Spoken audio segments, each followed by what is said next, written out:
to the I24 News Desk. I'm Bianca Zanini here with the top headlines from around the world this hour. North Korea announcing they've successfully completed a hydrogen bomb test, its sixth and most powerful nuclear test so far. Earlier today, an explosion caused a 6.3 magnitude tremor near a North Korean nuclear test site.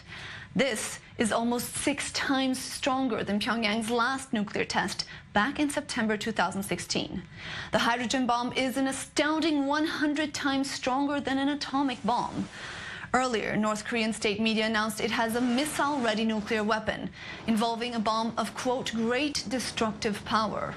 They said the bomb would be loaded onto an intercontinental ballistic missile which could reach the United States.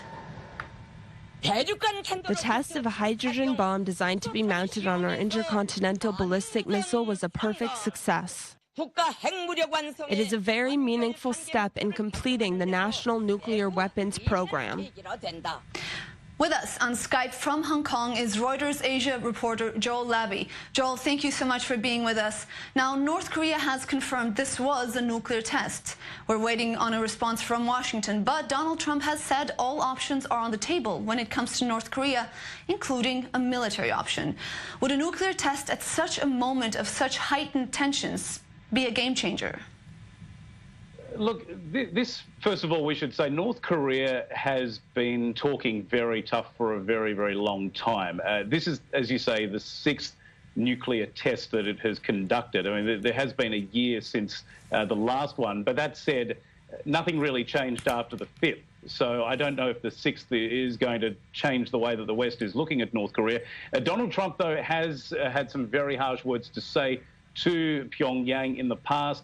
The main player that we should be looking out for here, though, is China, because quietly it has seen North Korea as a bit of a thorn in its side over the past 12 to 18 months, being far more vocal on economic sanctions and really coming to the forefront in international condemnation. It is not going to be happy with the fact that this test has happened in the middle of a key conference going on there as well. So, yes, while we wait for reaction from the United States, and sure, that is really going to be harsh, China is the one that we need to be keeping a lookout for here. At the moment, though, in terms of game-changing, North Korea is still keeping tact with what it's always said. It is pushing towards its nuclear ambitions, and today is just another example of how it is blatantly ignoring any sort of international warning and continuing on a very, very dangerous path. Right, so you touched on this yourself, that China has already come out and strongly condemned the nuclear test. And we know that Washington has been pushing for more action from Beijing to help rein in North Korea's nuclear program. How does this test change the balance here, the Chinese reaction, if at all? Well, as I said, the really interesting thing here is the timing of it, because right now we are in the beginning of what they call the BRICS summit, which is emerging economies. China is hosting this, and it has just finished dealing with a territorial dispute with India, which was making some major headlines here in the region. And so they managed to put a stop to that and find a peaceful resolution. And, you know, it's all about optics. They want to be presenting a united front. This happening so early on in the conference, particularly when it has warned North Korea for a very long time now to stop, or to at least, you know, kind of die down with what it's doing.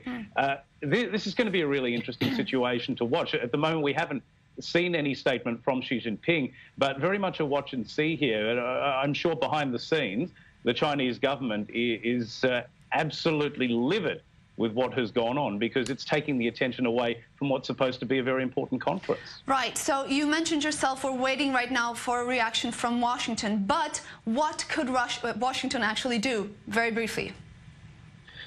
I mean, words, that's it. We've seen the United Nations step in and up economic sanctions. I don't think that they can actually implement any sanctions further than what they've already done without strangling the entire nation and essentially letting people starve to death. So the international community is in a very awkward position here, because Pyongyang is clearly not going to listen to what's going on. Right. And there's only so much that they can do. Right. Joel Labi, thank you so much for this. That's it for this hour here at I24 News. I'm Bianca Zanini. Thank you for watching.